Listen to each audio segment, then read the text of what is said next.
Recording. Speaker view. Speaker view. Okay. Can you just talk for a second, Luke, please? Yeah. Can you hear me loud and clear? Yeah. Okay. If you just keep going for a little bit longer, if that's okay. Yeah, sure. What I'll say, I'm going to just say random words for a while just to do your mic test. Cool. Yeah. Okay. Speaker view. Okay. Right. I think just double check that. Speaker view. I think I've got a few different views here, so I'm going to try one particular view on the record. But okay, we'll make a start. Well, welcome to the eCom at One podcast. With me today, I've got Luke Carthy. Now, Luke I met not that long ago, actually, only about 3.5-ish months ago. Luke came over to me at an SEO event, full of energy and full of sort of passion for digital and SEO.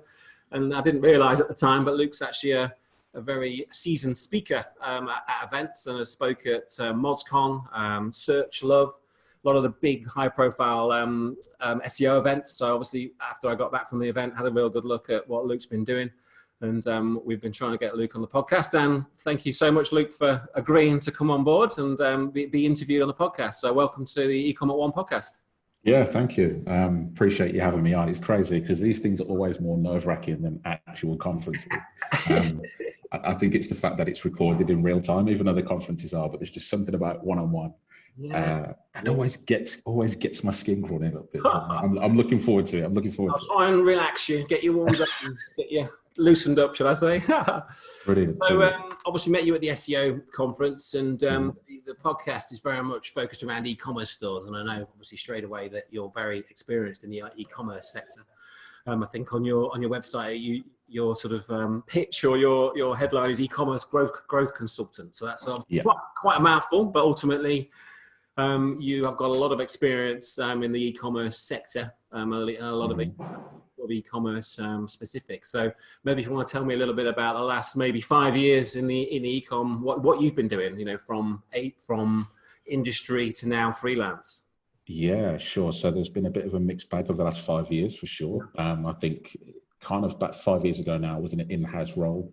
Or a couple of in-house roles over the last 5 years, but I kind of transitioned from agency and jumped on an in-house role and thought, you know what, this sounds like an awesome opportunity because I can spend more time on one specific client and really get into the detail and have that capacity to really kind of, spend time and find bits and pieces. So I kind of fell in love with SEO. I landed on my feet in e-com, and it was kind of all sorts of bits and pieces since then. So yeah, in-house at Caterpillar, in-house at pharmaceutical retailers, and loads of bits and pieces. And I think over the time, what I've learned is I had a massive affinity and love for e-commerce. And I think the main reason why is because it's undisputed growth. You can literally see the money you put in the till. So, if you're making the tills ring and you're essentially driving sales, then it's typically, most cases, quite easy to see where you're making a difference. And it's instant, it's immediate, and I love the pace of it. It's something I absolutely adore to do. Yeah, I think that's the big one, isn't it? You can see the results. It's that simple. Yeah. Which goes in both ways. Sometimes it can be, oh God, what have I done? But some of the times, definitely, it's kind of like, wow, that really works. Let's do more of it. Yeah. At least you know where you are, don't you? There's no sort of the facts are the facts. You've got some good data. Maybe you've got some bad data, but ultimately you've got some data with pound signs on it that are saying this is working, this is not working, this is right. Let's turn the tap. Let's look at what we're doing. So you've gone agency, in-house, and now freelance. So you've sort of done almost like the full circle, if you like, the whole shebang of options in terms of industry.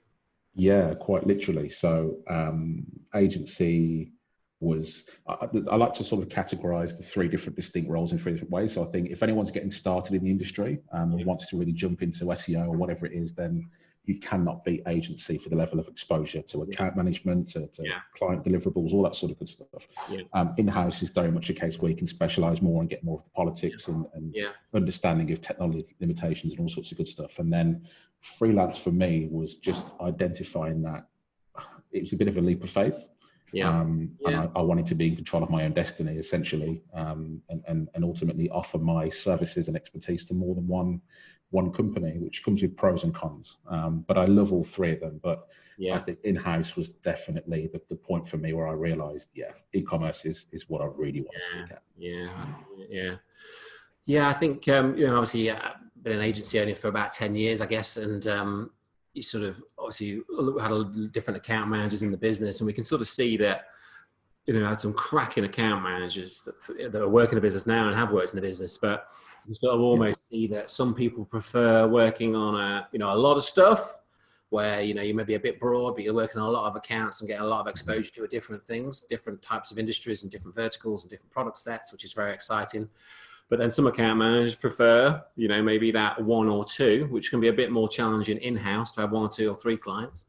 But then, some people obviously do leave the agency and move on to, specific companies where they can go sort of all in. They can spend the 5 days doing an SEO audit rather than the 2 days that you do it, if that's necessary, and really going deep on the specifics. So it does allow you, doesn't it, to, especially in-house, being able to go a bit deeper in some of the topics. So freelancing, and how long have you been? You've not been freelancing too long, have you? I think. Right? No. So I officially went freelance in October. So kind of call it 4-ish months. So pretty much when we met, then you just just gone over, just gone over to the freelance. Exactly. I think I was probably still just in the midst of my notice period, actually, when we met for the first time, and it's been a whirlwind of a 4 months, to be honest. All sorts of. I actually wrote a post which really blew up. Actually, there was a lot of people who resonated with it and took took something from it, but it was just a couple of things that I wanted to talk about that a lot of people typically don't when they go freelance. So the emotional side of things, just speaking to the right people, getting the right network around you. But for me, I've been lucky. I do also have a business which I've had for a number of years now in promotional products. So that kind of helped me to get an understanding of the commercials and I guess that's e-commerce. Naturally. So it's been crazy, but I'm absolutely in love with what I do right now. Freelance has been incredible decision. What would you say then? There's that in-house guy or girl thinking about making the jump. What would your advice be? What would you sort of say what would you say to somebody that's thinking of making that jump, or what are the tips you would? So I think one of the biggest ones is identify your niche. And it doesn't have to be super granular or super specific, but just when someone is talking about you when you're not in the room, how would they be able to explain what you do as easy as possible?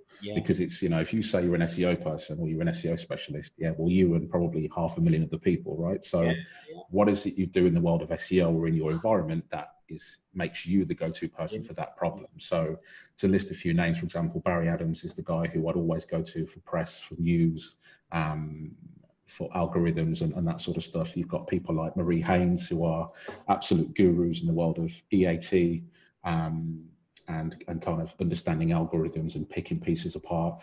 Then the specialists I know in content, so that they're all SEO, if you like, but they all have their pocket specialisms. And I think it's understanding what your core specialism is and making that as easy as possible for other people to understand. If you don't have that, you get lost in the noise. So you've got specialisms in terms of, like, say, e-commerce is your specialism, but do you have then within e-commerce, do you have special or specialisms in terms of industries that you focus on within e-commerce? Do you know what? Yes and no. I think normally it's a case of getting down to the conversation of what the client wants before. So I've been lucky enough to work in both B2B and B2C e-commerce, and I love both. I actually prefer B2B, actually, which is a little bit more unusual than what a lot of people would say. But it really depends on the fit and what they want, or maybe even identifying the size and scale of their problem. Because for example, if it's something like re-platforming, then it's not necessarily my expertise, but I absolutely know the people who would be the go-to in that. If you want to talk about strategy, online growth, internal search, UX, CRO, then hell yeah, I'm happy to get stuck in. So I think it typically depends on what the problem is. And sometimes it might be a case of, I can help you with these, and I'd recommend you reach out to this person for that, a collaborative effort. I think that really resonates with me. I've had 10 years the agency, and we hold my hand up, and we've been very guilty of we do everything. to everybody, for everybody. Yeah. Just like, oh, and the It's crazy. Yeah, there's a lot of opportunity out there with our industry, you know, whether it's, you know, there's 20 different, you know, AdWords, shopping, Facebook, UX, SEO, break it down 15 times, PR, digital PR, we could be here all day. And the reality is, you know, yeah, I think listed every one of those services on our website a few years back, and then we sort of went, whoa, hang on a minute.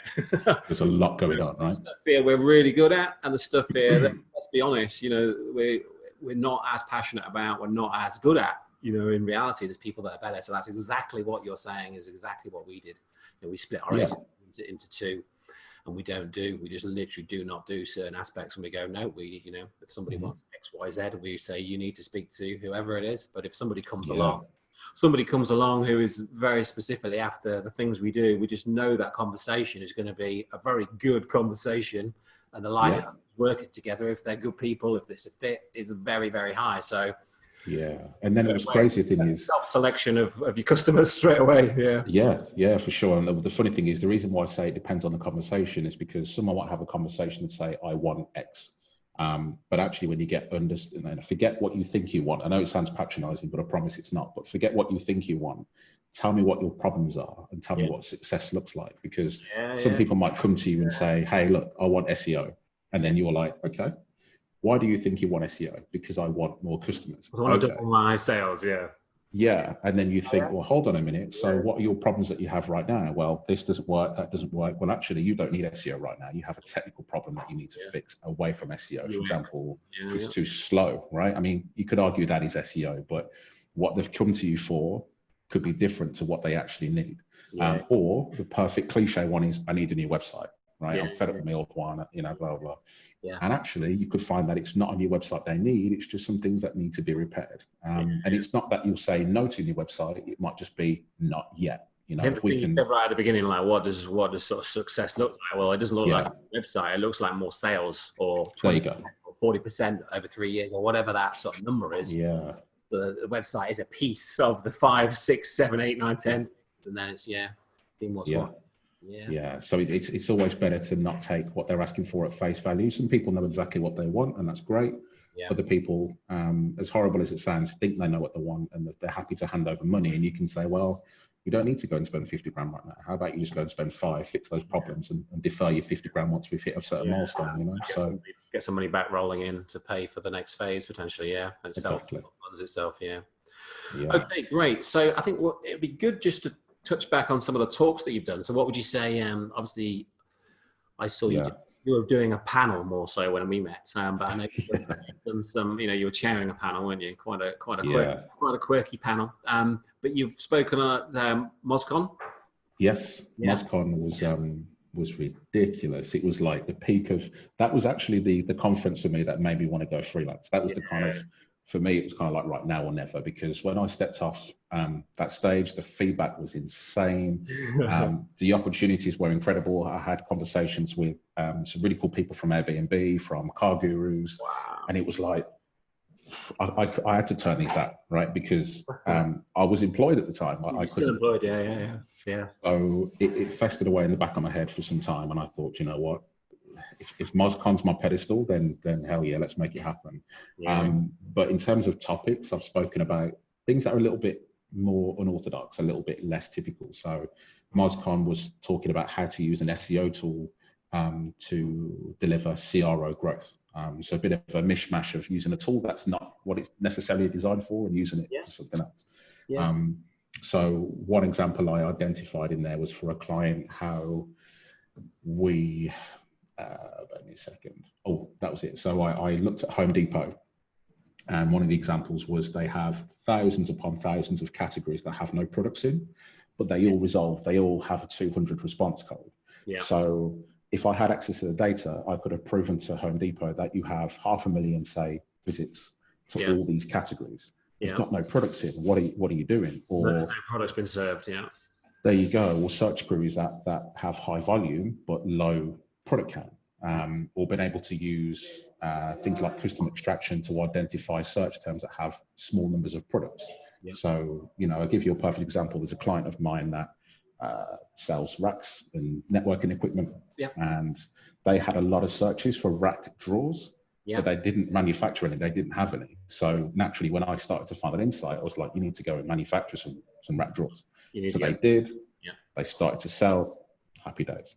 So it was all that kind of stuff of understanding the data that you have and finding opportunities for sales. What did you, or what did the client do with all the 200 response codes in the end? What did they put on the pages? I'm curious.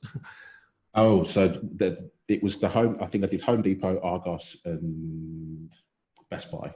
So they're not my clients. These were just kind of check. I mean, it'd be brilliant if they was. It'd be brilliant if they was. But it was just a case of I wanted to pick on brands that people, because everyone assumes, right? Not everyone, but a lot of people assume that a big brand always do things the right way. At the end of the day, they're just like me and you, or there's a few more of them getting paid a lot more probably.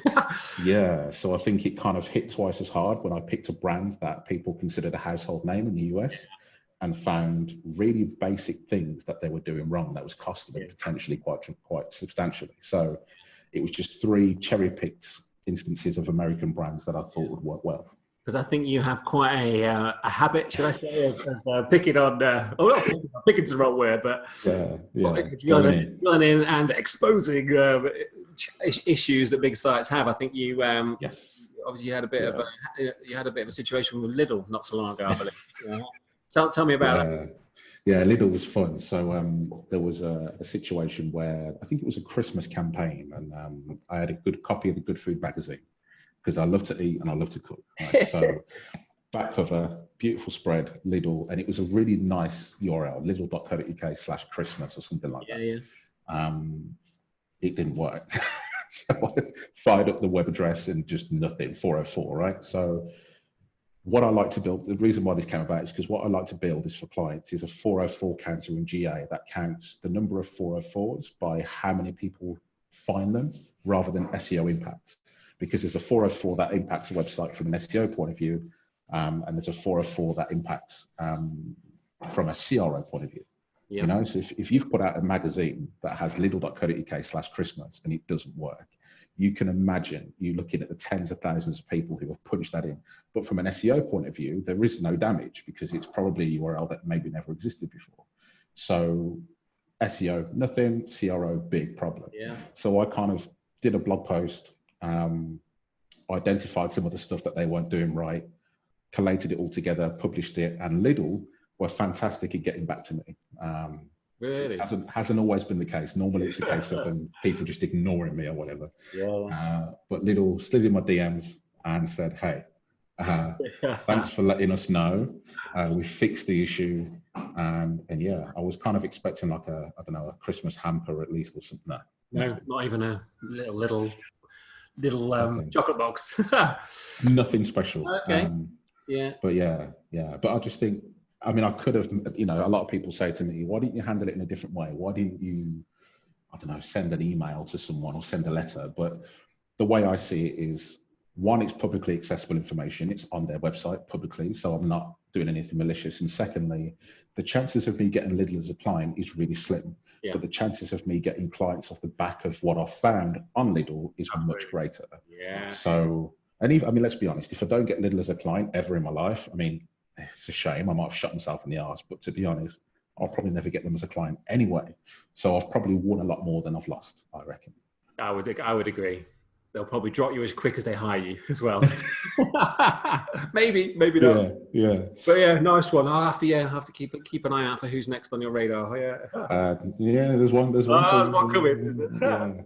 I need to get the time to write it, but it's there's one coming soon.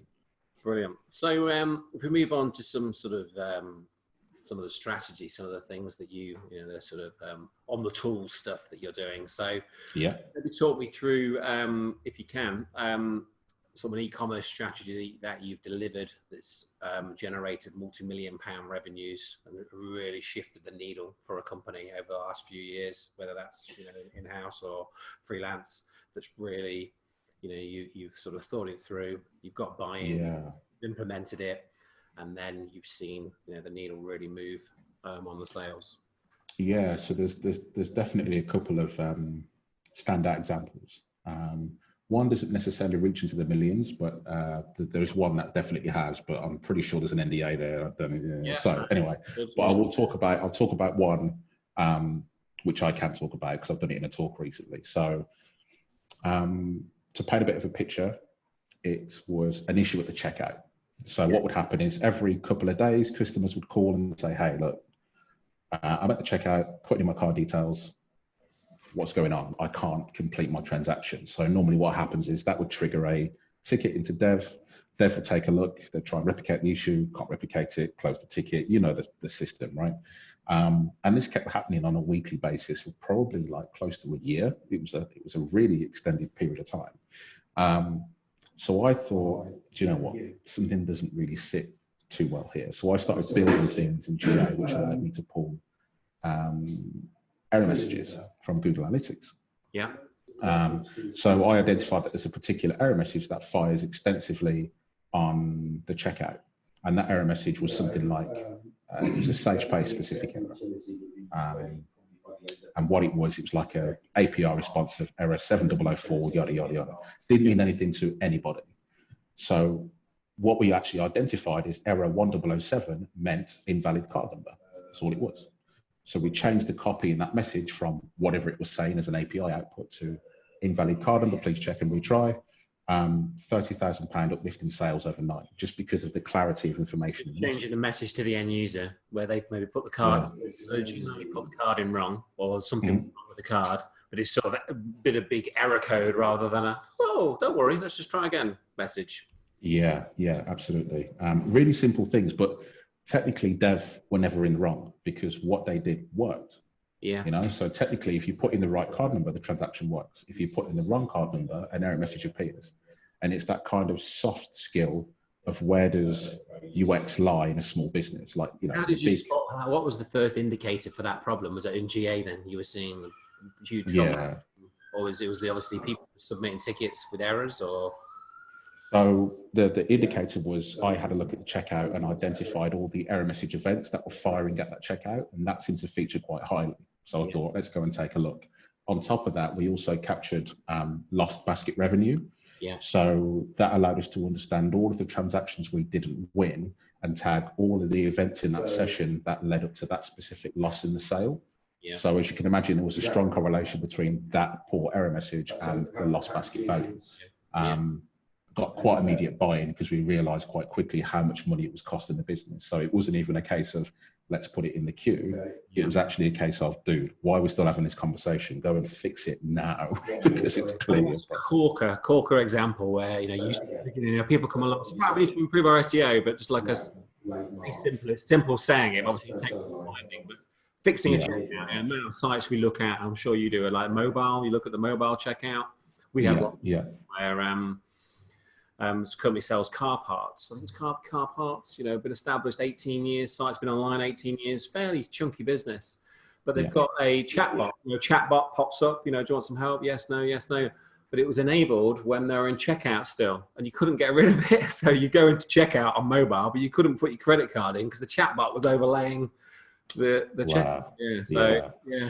I tell you what, you saying that, another one was we enabled American Express as a card payment type, but the CVC validation only allowed up to 3 characters, right? So obviously Amex is 4. So we used to have customers, well, I can't pay with Amex. I'm like, yeah, you can. Yeah. And it took weeks to find that issue. But it's the really small, irritating issues that you can't replicate or see that are the ones that cost you so many owners of sites and they're just blind to it because they're seeing it every day. They don't even think, oh, it's not the checkout. Have you checked it? Well, yeah. Have you really checked it? No, probably not. No.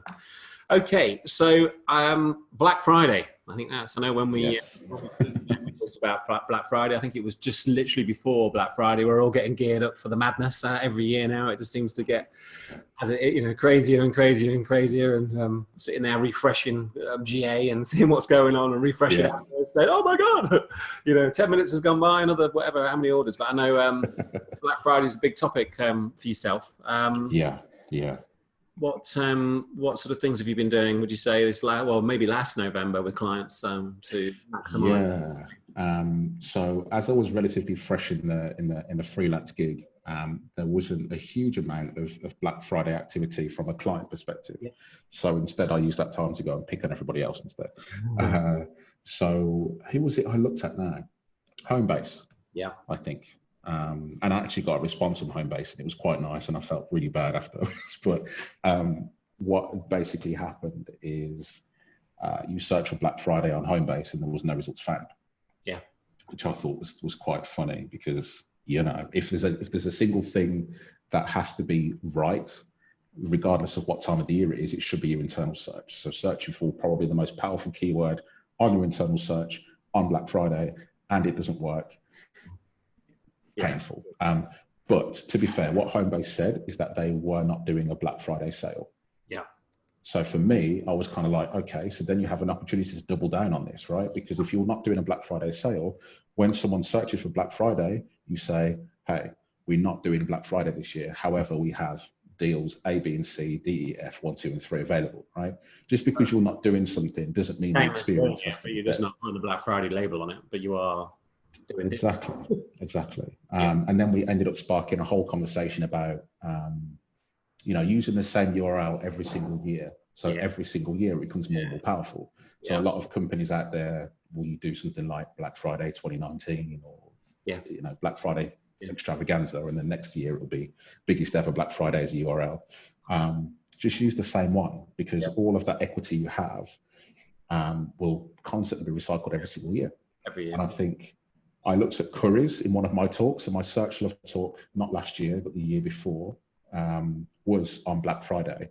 Now, there was one particular point where Currys had all of these juicy backlinks from people like TechRadar, all the review sites and all the review sites. And it was, as you see, every single year, there's lots of publications and articles, Daily Mail, all that sort of stuff, who do a summary of the top Black Friday deals from the key retailers. Obviously, these pages don't die when Black Friday's gone. So but the mega backlinks. But they killed the products because they're no longer for sale. So my point was, why are you taking those products off the website? Why don't you keep them there? There's an SEO kind of middle ground you need to take care of, but keep them there.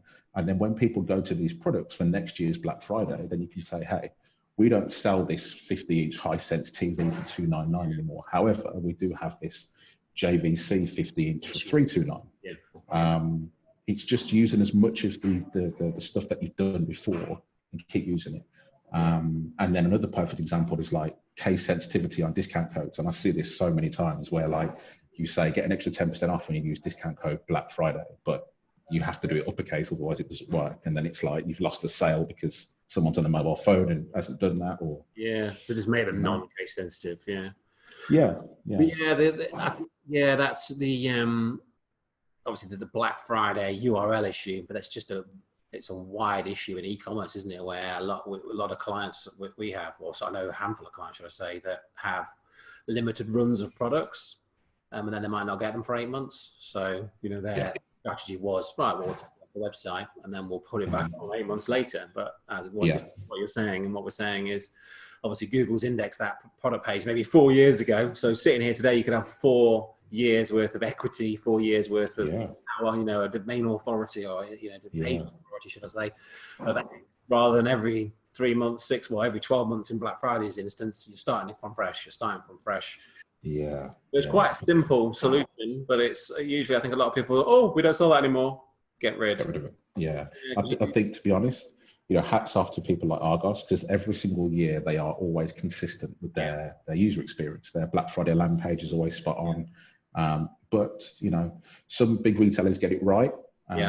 Equally, some small independent retailers get it right. But then it's the biggest time of the year. Like if you miss that day, you've probably cost yourself potentially tens of thousands, if not more, right? So for those that are listening to the podcast, some of the e-commerce stores that will be listening, that will have products that are coming in and out of stock all the time. Sort of part of Friday for a second, they're selling a product, and then that product page, you're going to go to that product page. There is no stock for say 3 months. What would you advise to do to that product page if there's not a product going to be available for 3 months? Would you do a potential back order option, reserve option, or give them the option to look at other products or both? Or yeah, I think the commercial limitations, I guess, is business dependent, right? Because for some products, or maybe a lot of products, you just don't know when stock's going to come back.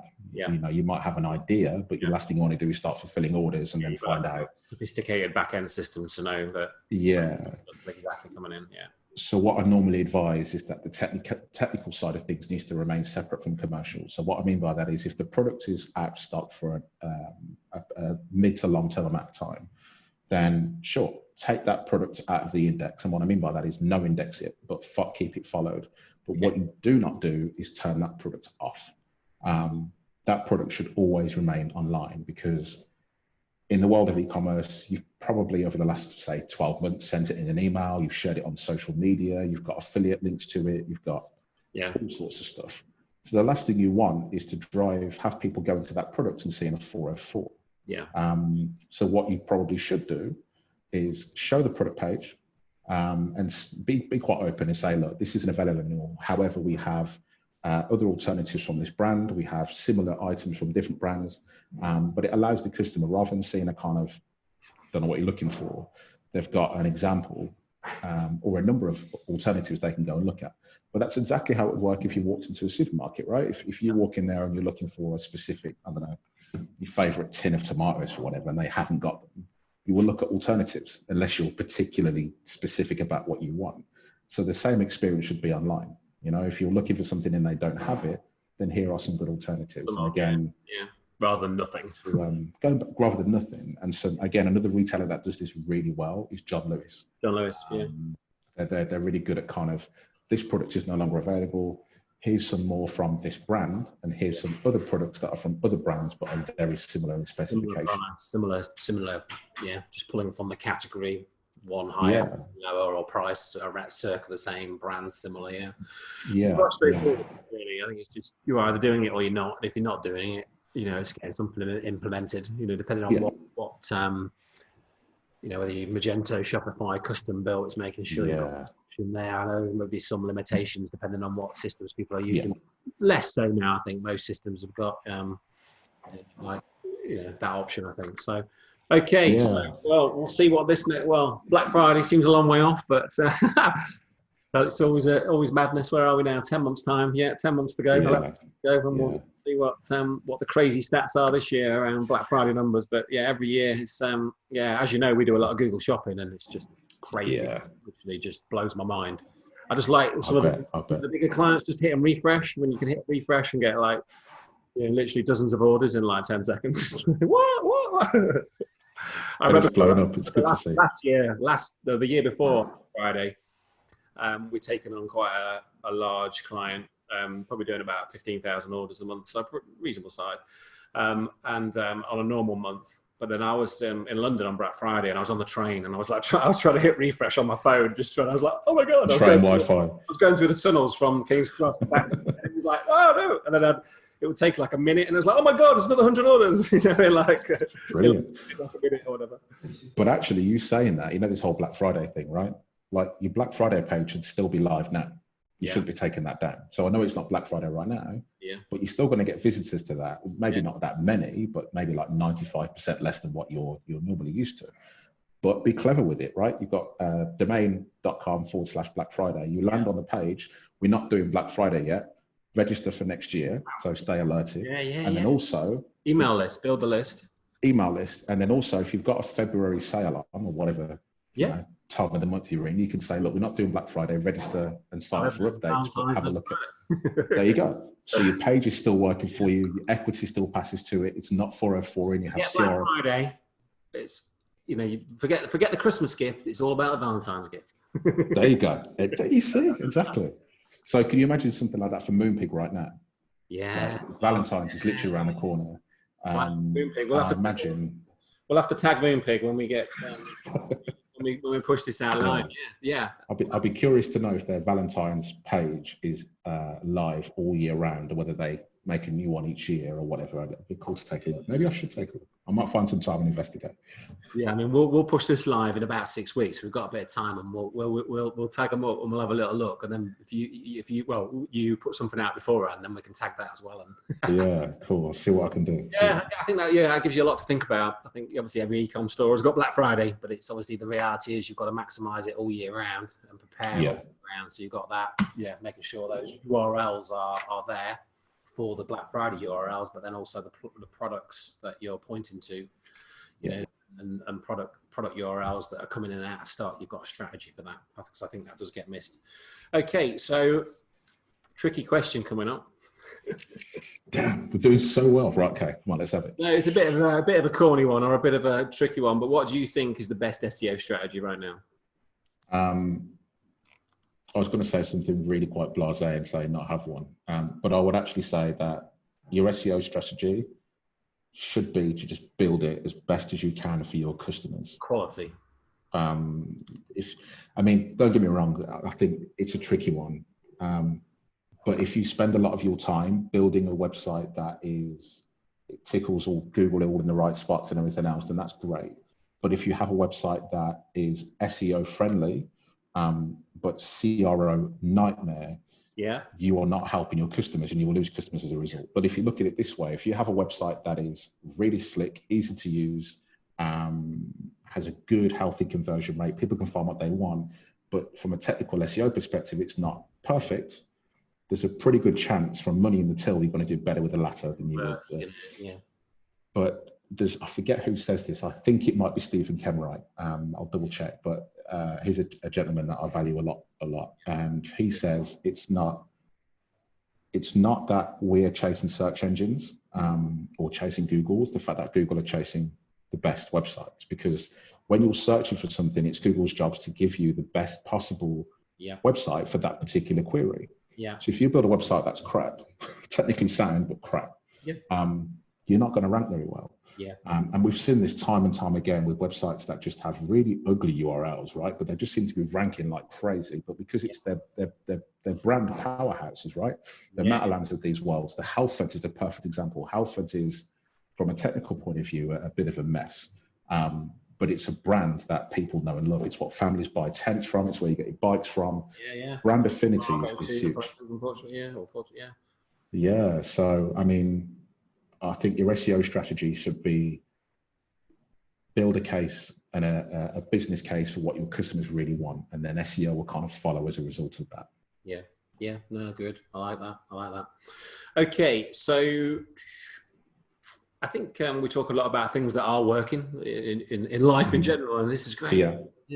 But the reality is, I think there's usually a few things that we will have all tried, or a few things that we may learn from a learning experience. So it's the best way to look at it. So what would you, have you got any sort of horror stories, funny stories about projects you've worked on, or clients you've worked with, or sites you've worked with? Definitely. There's one that springs to mind, and it's always my go-to horror story. And we were rolling out a new e-commerce website that was faster, easier, cleaner, all the boxes ticked from UX and everything else.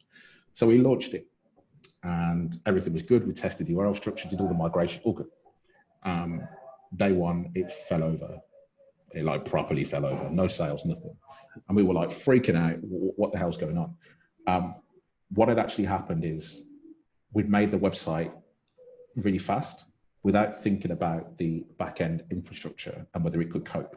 So ERP-wise, so the server was built to cope. It was fine. So anything that was in the cloud was perfect. It was built for it. But what we didn't take into consideration was that the ERP system was dated. The ERP system needed a certain amount of time to respond with queries like prices, stock, and all that sort of good stuff. So it made the website a lot quicker, but we then made the ERP system struggle to the point where it just fell over. So no pricing, you can't buy anything, you can't log in. And we had no sales for the first day. So we had 100% down revenue day for crazy. I think the lesson learned here is it's all good to go make a website that's fast, and good to make a website that's better for your customers, but actually, can all your stakeholders internally cope with the improvements?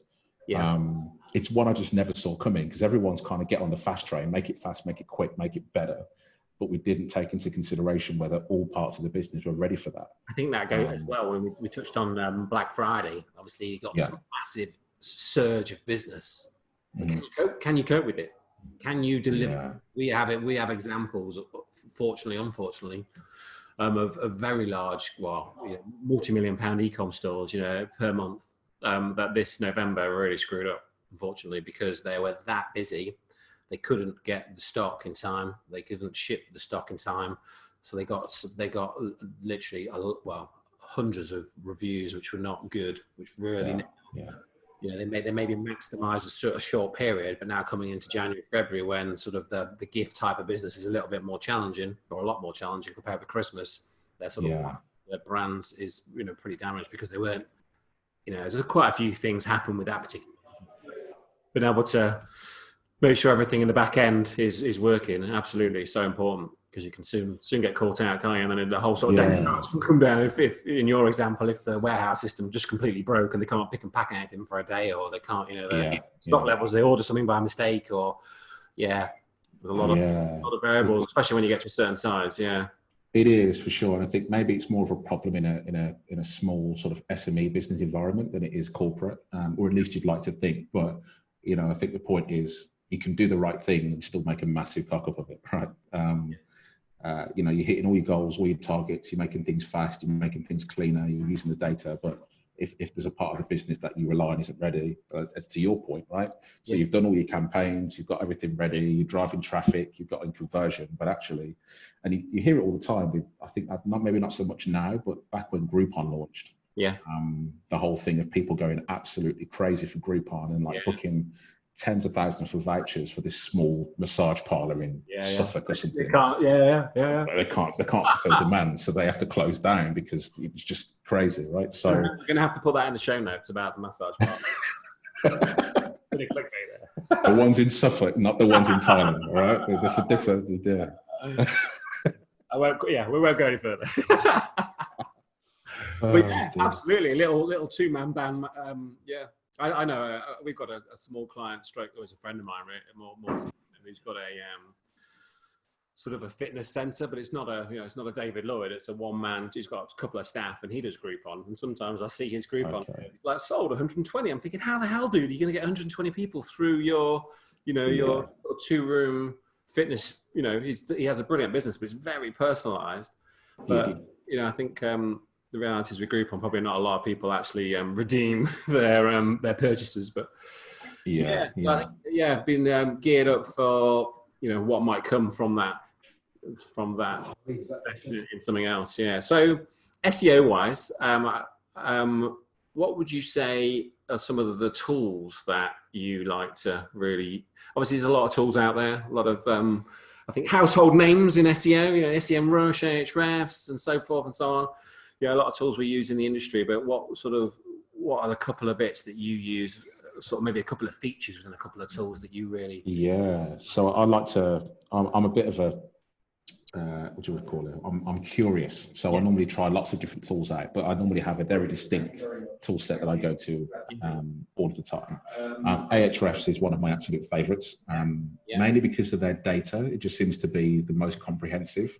And I think you can gauge the quality of an SEO tool by how well it finds data for small domains. So it's easy to go away and find, I don't know, Argos.com, right? Or Argos.co.uk and get loads of data. But actually for this kind of website that's been going for 2 or 3 years, it's got no equity, so for me, Ahrefs is brilliant. I love that tool, specifically the broken backlinks tool, but I actually wrote a blog post about that where Ahrefs might be missing a big trick. The broken backlinks tool within Ahrefs. But I actually ran across a case where Ahrefs only reports a link as broken if it responds with a 404 or a 4xx issue, a 5xx issue, or a DNS problem. So if it has none of those three, it won't be reported as broken, even though Google can see that as broken. So for example, a lot of opportunities then. So if something times out, so it just doesn't ever respond, then Ahrefs will never see that as a broken backlink, but Google will. So I actually wrote a blog post about this, and I'm hoping Ahrefs, I need to share it around a little bit more to see if they'll get notice of it. But yeah, I think the point here is sometimes broken backlinks you feel is the be all and end all of finding the broken links. And actually, by sheer coincidence, I found found something that wasn't necessarily the case. So I'll pop a link to that in the thing. Yeah. But Screaming Frog, I think, is a given. It's a toolkit. It's literally the screwdriver of anyone who works in that industry. A cheap tool as well, isn't it? Yeah.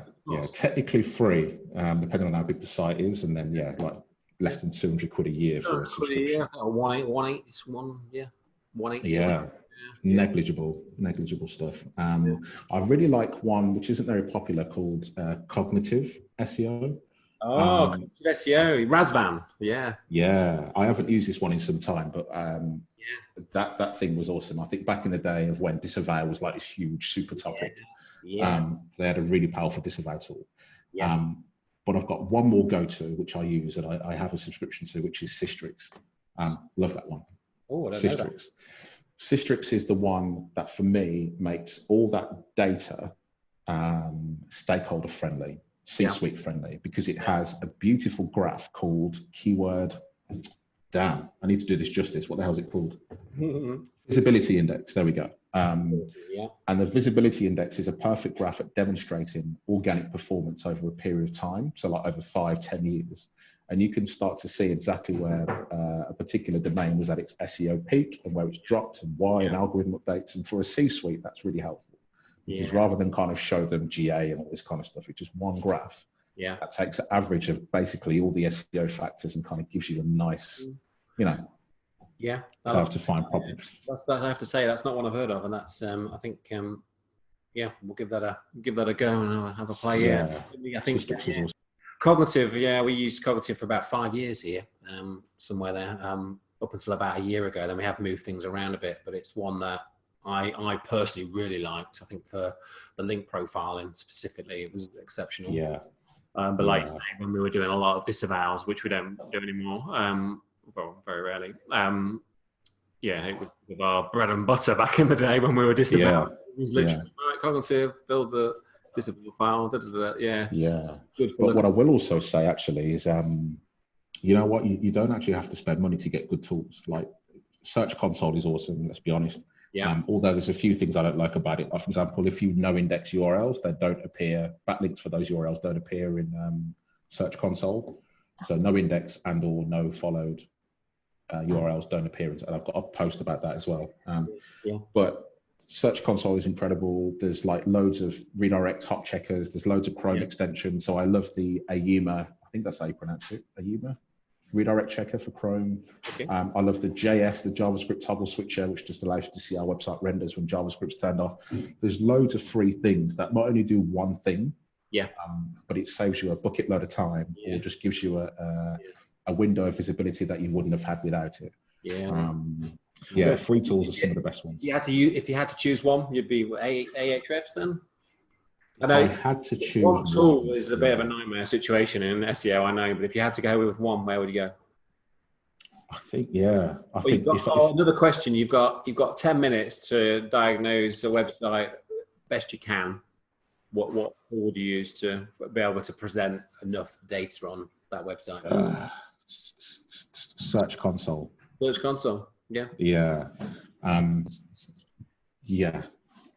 Because that way I could justify value without spending a single penny. And then I can get my window for Ahrefs afterwards. I've done that epic presentation, and now I can get Ahrefs, Systrix, and everything else all in the one. Okay, brilliant. So lots of tools there. Some good shout outs there. So that's good. So what would you say is one thing you wish you'd known before you started out as an SEO? Is there one thing in particular that you think? That's a good question. Maybe spend a lot of time doing something that maybe that's not the way forward, or is there one sort of area that spent a lot of time in? I wish I would have known how big a deal Python would have been before it was a big deal. Okay. Because data is the new gold. I say data is the new gold, like data hasn't been gold for several years now, but Yeah, Python just seems to be this epic force. And actually, shout out to a lady called Ruth Everett. Actually, she's literally, every time I see her, she just always gives me this catalyst to go and pull my finger out and go and get some Python stuff done, which is brilliant. She works for DeepCrawl. Yeah, she did. When I met you, she was doing the talk there, wasn't she? Was that? Yes. Yeah, that was there. I have to admit, a couple of my guys, or particularly one guy, Andy, who's our head of or lead technical engineer, he's now like on Python. He's like Python mad, yeah. Yeah, Python is definitely one. I think, outside of that, automation, it's still something I'm working out. I'd still love to know a heck of a lot more, but you don't know what you don't know, right? So I think if I could have jumped on Python, say 2 years ago or whatever, then that would have been incredible. Yeah, automation's an interesting Python, and I'm not too, I'm not on it whatsoever personally, so it's a tricky one for me. But like automation, obviously, on the AdWords side, huge. It's a huge thing for us, a huge thing for our clients, being able to.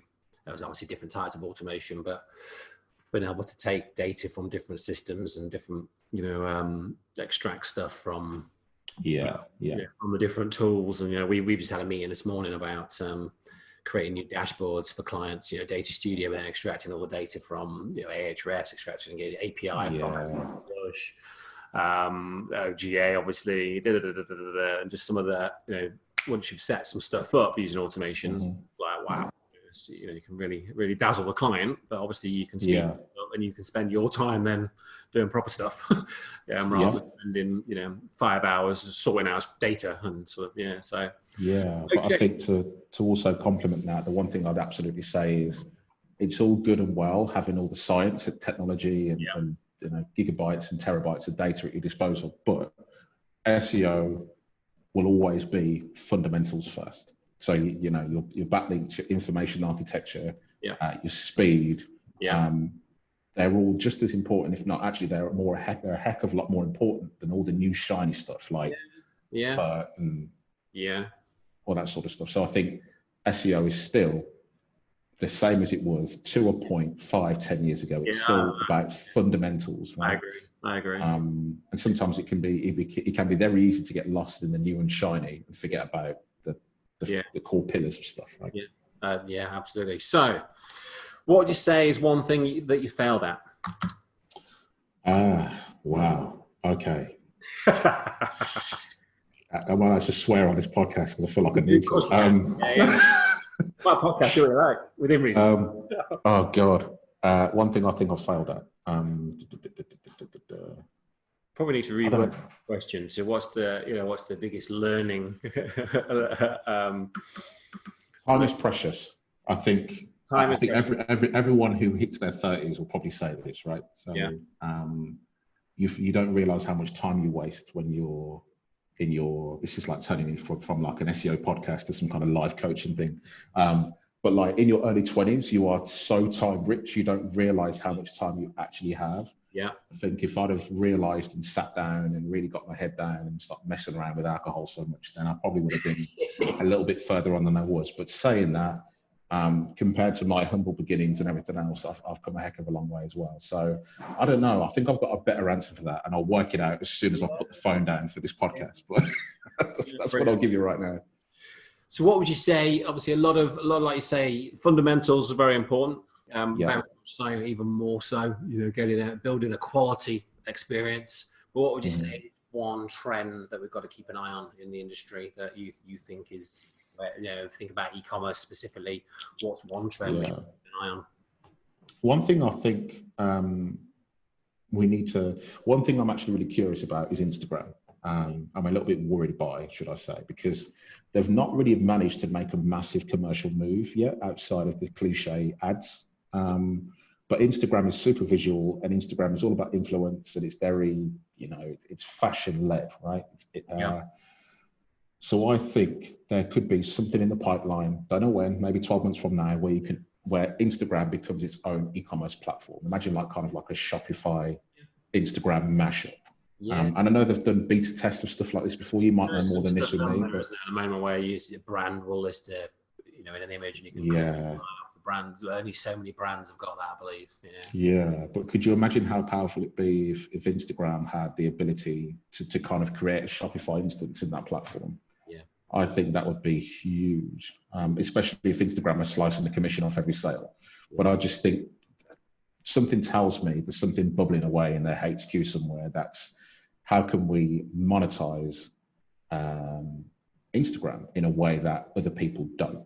Yeah. And then you think about Google as well and stuff like that. So for example, yes, you've got Google now, you can click on a PLA or click on a product ad and go away and buy it. But imagine a situation where you can do a whole transaction from the search page rather than having to go to a retailer. So kind of like Amazon mashed with Google search. Yeah. So it wouldn't surprise me again if you click on a product. Yeah, well, we've been to obviously quite a few different meetups, I guess. Meetups, no. Yeah. But with Google, and the last one I was at was showing the PLA, Google Shopping listed, and then when you click through, it adds the product to the basket already on the website. Okay. They said that was coming, but that was about 9 months ago when they said that. So I thought, it's already going to be here. So literally, you've clicked the PLA or Google Shopping listing, and bang, you're on the site, but you're not just on the product page. You're in the basket with the product ready to go. Right? Yeah, that's cool, but I also don't think that's Google enough. That's not Google enough. I think what will happen is you'll be able to complete the entire transaction without ever leaving Google. Yeah. And then ultimately Google just kind of pushes you the sale via a platform or something. Yeah. So that's I could scary, technically, isn't it? Think, well, so it's not, so do we not need a website then? One day. But think about what they've done to things like Google Flights, right? And it's all in the car insurance and stuff. It's just there. Yeah. So I think it's just a matter of time before they work out how to avoid you even going to the website to complete a purchase. Yeah. When? Don't know. But they'll find a way. Yeah. Product search in the index. You just buy it. Yeah. Because I think they must be working on, well, obviously they're always working on stuff, but like with the shenanigans with the CSS, they've had to bring out the CSS system for the to counter the sort of, obviously the index not being competitive for price comparison sites. So they've brought that out, but it's the next level where there will be a price comparison into the index, maybe, or something like that. Yeah. Well, so they've already got Google Play Store. Is your shout out then to keep an eye out then? One to one. I'm not a fan of the platform at all, but I just think I don't really like what it stands for and the kind of mental health connotations with it. But I just think as a platform, it's probably the one that's most trend oriented. Yeah. Okay, well, we're nearly at the end, Luke. We've had we are. That's an hour, pretty much. Disappeared. 50-ish minutes. So, last question for you. I like to ask my guests about a book that they would recommend or a resource they would recommend, preferably a book. What have you got? One that's on top of the list? I have. There's a book by a lady called April Dunford. And I'm going to do absolutely no justice now because I've forgotten what it's called. It's called Obviously Awesome. And it's a book all about product positioning. And sounds really cliche and kind of, whatever, mate. But honestly, if you can find her presentation online, she did Learning Bound over in Dublin last year, and it blew my mind. She tells a really good story about her personal experience and trying to position a financial product in a really like a challenging sector. But her book talks a lot of sense, and I'm quite an impatient person, so I don't really like those really thick, heavy novels. I'm with you on that one. But it's a good, you could read it in probably a day or 2 days if you wanted to. But it's got some really good stuff about positioning your products, which you can relate to in e-commerce or just kind of like a brochure site. But that's definitely my go-to book. Yeah, I think it's a brilliant book. Yeah. So April Dunford. April Dunford, and the book's called Obviously Awesome. Yeah, we'll get that in. We'll get that popped in the checkout and get that checked out. Yeah. Well, Luke, thank you so much. So for the guys that are listening to the podcast, when we release it, how will they be able to find out more about you, Luke? Where's the best place to sort of find what you're up to? Google, I guess. Twitter. I'm always on Twitter. Yeah. So lukecarthy.com, at Mr. Luke Carthy on Twitter. I'm normally speaking at some conference somewhere. I think about a few things. Sort of speaking agendas at the various SEO stroke sort of. So I'm at Brighton in April, Yeah. And there's a few small meetups as well. There's one I'm looking forward to called Drink, which is one that's coming up in March, I think. March. Yeah. And there's another one I'm speaking at. This may actually come out. I'm actually speaking there before this podcast releases, but it's called Love Inbound, and it's in Clitheroe Row, and it's by the guy. It's a HubSpot agency called Digital 22. There we go. And they put on a conference that they've kindly invited me to. So yeah, I'm normally at some meetup or conference. Yeah. So yeah, we'll find you on LinkedIn. Obviously, I know you put a lot of stuff out there, and you'll be putting your latest finds on LinkedIn of who's doing what or who's not doing what. Absolutely. Well, thanks so much, Luke. It's been an absolute pleasure. There's a lot of in there, so I'm look forward to catching up with you again soon. I'll just thanks a lot. Brilliant. No problem. Thanks for having me on. Thank you. Right.